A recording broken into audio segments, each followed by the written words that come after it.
Morning Kashmir देख रहे हैं आप। मैं हूं आपके साथ सना वारिस। जेके की आज सबसे बड़ी खबर का रुख सबसे पहले कर लेते हैं। असेंबली इंतखाबात से मुतालिक इलेक्शन कमीशन के फैसले पर कश्मीर के रहनुमाओं में नाराजगी है। जम्मू कश्मीर के साबिक वजीर आला और नेशनल कॉन्फ्रेंस के नायब सदर उमर अब्दुल्ला का कहना है कि क्या बीजेपी जम्मू कश्मीर के हकीकी वोटरों की हिमायत के हवाले से इतनी गैर महफूज है कि उसे सीटें जीतने के लिए आर्जी वोटरों को दरामद करने की जरूरत है। वहीं महबूबा मुफ्ती ने कहा कि गैर मकामी लोगों को वोट देने की इजाजत देने से वाज़े तौर पर इंतखाबी नतायज पर असर पड़ेगा। इन्होंने इल्जाम लगाया है कि बीजेपी जम्मू कश्मीर में अपना घेरा तंग करना चाहती है और अपनी हुक्मरानी के लिए ये चाल चल रही है। वाज़ेह है कि चीफ इलेक्टोरल ऑफिसर हृदय कुमार के मुताबिक वो शख्स जो आम तौर पर यूनियन टेरिटरी में रहता है और जरूरी नहीं कि उसके पास डोमिसाइल सर्टिफिकेट हो,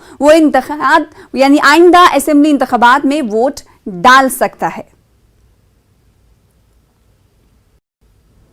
एब्रोगेशन ऑफ 370 उसके बाद काफ़ी ऐसे लोग हैं जो पहले असेंबली में वोटर नहीं होते थे, लेकिन अब उनका नाम वोटर लिस्ट में आ सकता है। तो एक वो भी बड़ी तादाद में लोग अब आ सकते हैं अपना वोट दर्ज कराने के लिए। उसके लिए सिंपल है, जो रूल है पूरे कंट्री में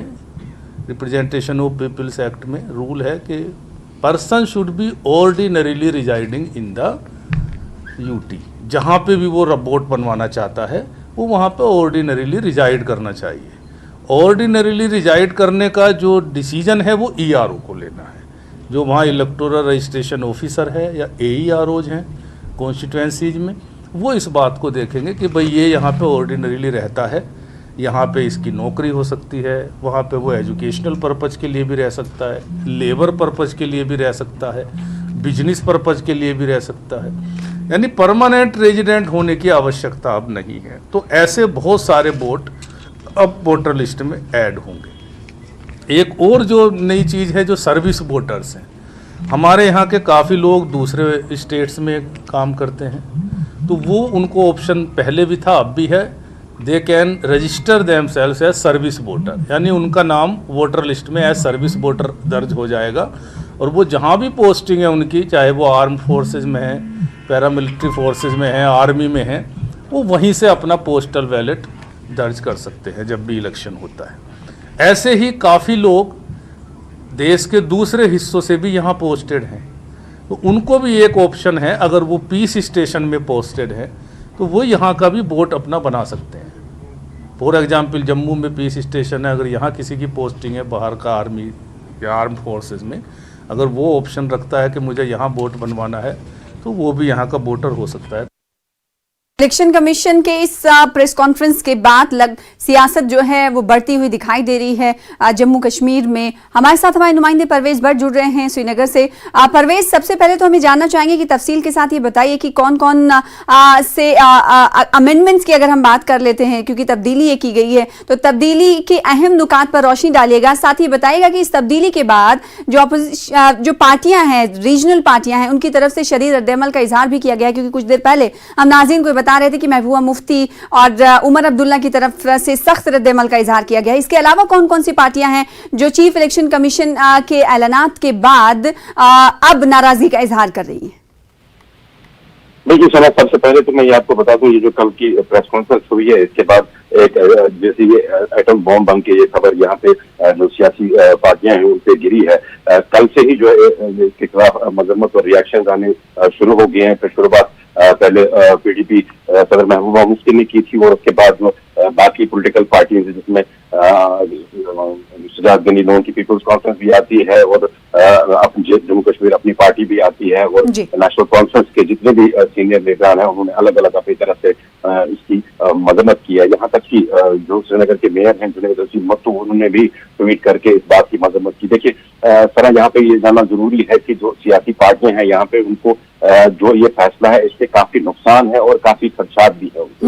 76 लाख के करीब यहाँ पे जो वोटर्स हैं वो एनलिस्टेड है यहाँ पे, और ये जो कदम अब उठाया गया है इससे अंदाजा लगाया जा रहा है कि 20 से 25 लाख तक जो वोटर्स हैं जो नॉन लोकल हैं यहाँ पे, जिनका यहाँ पे कोई स्टेक नहीं है, वो इस वोटर लिस्ट में ऐड हो जाएंगे। ये ऐसे लोग हैं जो बाहर से ताल्लुक रखते हैं, गैर मुकामी हैं और इनका यहाँ की जो पॉलिटिकल सिनेरियो है इससे कुछ लेना देना नहीं है। तो इस वजह से जो इनका वोट है वो एक किस्म का अवसर देखा गया है कि इन पॉलिटिकल पार्टीज का भी मानना है कि ये हमेशा बीजेपी की जो नेशनल पार्टीज है, इनफैक्ट चाहे वो कांग्रेस हो या बीजेपी हो, उनके फेवर में जाएगा, क्योंकि ये नेशनल पॉलिटिक्स से वाबस्ता है और जो रीजनल पॉलिटिक्स है उनसे इनका वाबस्ता नहीं है। देखिए एक अगर कोई यहाँ पे फॉर एग्जाम्पल कोई बाहर का कोई लेबर यहाँ पे काम कर रहा है तो उसको इससे चिट्ठी नहीं है कि यहाँ पे महबूबा मुफ्ती सरकार बनाए या यहाँ पे फिर उमर अब्दुल्ला सरकार बनाए, या उमर अब्दुल्ला अगर सरकार बनाता है तो उसका पिछला रिकॉर्ड कैसा रहा था, महबूबा मुफ्ती अगर सरकार बनाती है तो उसका पिछला रिकॉर्ड कैसा रहा था। बल्कि उसकी नजर जो है वो नेशनल पॉलिटिक्स पे है, नेशनल पॉलिटिक्स पे वो प्राइम मिनिस्टर को देख रहा है, नेशनल पॉलिटिक्स में वो अपोजिशन जो लीडर है कांग्रेस के उन पे उसकी नजर रहती है। तो ये सारा जो यहाँ की पॉलिटिकल पार्टीज जो है ये उनका मानना है कि ये सारा जो वोट जंग है, एक बड़ा जंग काफी माना जा रहा है इसको, ये बीजेपी के खाते में जाने का अंदेशा उनको लग रहा है। बिल्कुल, इसीलिए सियासी पार्टियां जो है मजम्मत का इजहार कर रही, साथ ही साथ नाराजगी का भी इजहार कर रही हैं। परवेज, एक बात और क्लियर करिएगा, क्योंकि चीफ इलेक्शन कमिश्नर की तरफ से ये कहा गया कि जम्मू कश्मीर के लोग जो बाहर पोस्टेड हैं वो अपने मतदान यानी हक राय दही का इस्तेमाल कर सकते हैं पोस्टल बैलेट के थ्रू। तो इस फैसले पर क्या वो हामी भरते हुए तमाम रीजनल पार्टियां दिखाई दे रही, क्योंकि इसमें तो कोई खबाहत भी नहीं है। अगर बाहरी लोग जम्मू कश्मीर में रह रहे हैं वो अगर अपने वोटिंग का इस्तेमाल करते हैं, उन्हें इजाजत दे दी जा रही है, ये हक दे दिया जा रहा है, तो इस पर उनका एतराज है सिर्फ, या फिर जो जम्मू कश्मीर के लोग हैं जो बाहर रह रहे हैं वो अपने हक राय दही का इस्तेमाल ना कर पाए, वोटिंग में हिस्सा ना ले पाए, इस पर एतराज है? देखिए सना, जो ये पॉलिटिकल पार्टीज हैं इनका साफ कहना है कि जो जम्मू कश्मीर के वोटर्स है उनको वोट देने का अधिकार है और उनको वोट कराने का, फैसिलिटेट कराने इलेक्शन कमीशन का काम है, चाहे वो यहाँ पे हो या हमने अक्सर देखा है कि दिल्ली जहाँ पे असेंबली इलेक्शन होते थे तो दिल्ली में जो माइग्रेंट वोटर्स हैं उनके लिए अरेंजमेंट किए जाते थे वहाँ पे, ताकि वो वोट डाले, वहाँ पे भी उनका वोट साफ होता था। तो ये कोई नई बात इसमें नहीं है, लेकिन जो इसमें सबसे बड़ी जो खबर इसमें निकल के यही आ रही है कि वो ये है कि बाहर के तकरीबन 20 से 25 लाख वोटर जो है वो यहाँ के वोटर लिस्ट में ऐड हो जाएंगे और जो यहाँ की पॉलिटिकल पार्टीज है उनको खदशा है कि जो ये वोटर्स है इनका स्टेक नहीं है यहाँ पे, क्योंकि यहाँ के मकामी बासिंदे नहीं है और इस वजह से जो है ये वोट जो है बीजेपी के इसमें पेटी में जा रहा है। यहाँ पे अगर हम बात करें जो पॉलिटिकल पार्टीज, आज दिन का पॉलिटिकल पार्टीज का काफी लंबा चौड़ा प्रोग्राम है, लेकिन जो उसमें अहम है सबसे ज्यादा वो पीडीपी सदर महबूबा मुफ्ती की जो 11 बजे प्रेस कॉन्फ्रेंस हो रही है उसमें सामने क्या आता है वो जरूर देखने को मिलेगा। बिल्कुल, इस प्रेस कॉन्फ्रेंस पर हमारी नजर रहेगी, हम आपसे जुड़ने की कोशिश करेंगे। साथ ही परवेज भट्ट, अब लाए अमल हो सकता है, स्ट्रैटेजी जो हो सकती है तैयार की जा सकती है तमाम मकामी सियासी पार्टियों की तरफ से, क्या इम्कान जाहिर किया जा रहा है कि इस फैसले के खिलाफ ये तमाम मकामी सियासी पार्टियां कहां तक जा सकती हैं? देखिए सना, अगर हम यहाँ पे मुकामी लोगों की बात करें तो मुकामी लोग जैसे इस इलेक्टोरल प्रोसेस के जो है मकामी सियासी पार्टियों की मैं बात कर रही थी परवेज की, जैसे आपने कहा महबूबा मुफ्ती 11 बजे प्रेस कॉन्फ्रेंस करने वाली हैं, ऐसे ही तमाम सियासी पार्टियां क्या एक साथ मिलकर जैसे पीजीडीए बनाया था और एब्रोगेशन ऑफ 370-35A के खिलाफ वो एकजुट हुए थे, तो क्या लगता है कि इस फैसले के खिलाफ भी ये तमाम रीजनल पार्टियां इकट्ठा होकर कोई ना कोई स्ट्रैटेजी जरूर बनाएंगी?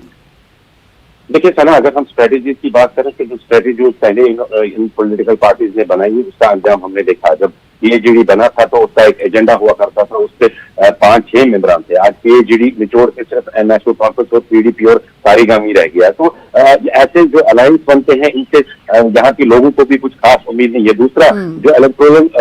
प्रोसेस में जो उथल पुथल ये फेर बदल हो रहा है, यहाँ के लोग भी इसमें कम इंटरेस्ट ले रहे हैं, क्योंकि हमने देखा है कि लोगों का रिएक्शन इसमें ज्यादातर देखने को नहीं मिलता है, क्योंकि ज्यादातर इसमें पॉलिटिकल पार्टीज का स्टेक बना हुआ होता है। पॉलिटिकल पार्टीज के जो है उनके एस्पायरेशन होते हैं, लेकिन आम लोगों का भी इससे स्टेक बनता है, क्योंकि जो उनका मुंतखब नुमाइंदा होता है जिन्हें वो वोट करते हैं और उसके लिए प्रॉब्लम होती है, वो इक़्तिदार में नहीं आ पाता है। तो यहाँ के जो मुकामी बाशिंदे हैं उनको भी इससे प्रॉब्लम होती है। लेकिन ओवरऑल हमने देखा कि जो ये 370 हटने के बाद जितने भी इक़दाम होते हैं, हमने देखा कि यहाँ के लोग इससे अपने आप को दूर ही रखते हैं और जो वहां से आता है उसको एक्सेप्ट करके आगे चलते बनते हैं, क्योंकि G70 के बाद यानी कि 2019 के बाद हमने देखा नहीं कि कुछ खास किसी चीज के रिएक्शन हो। हालांकि फैसले के बाद बहुत सारे हुए, लेकिन लोगों की रिएक्शन हमने नहीं देखी। लेकिन हाँ, इस बारी जो है पॉलिटिकल पार्टी की घमासान रिएक्शन होने वाली है इस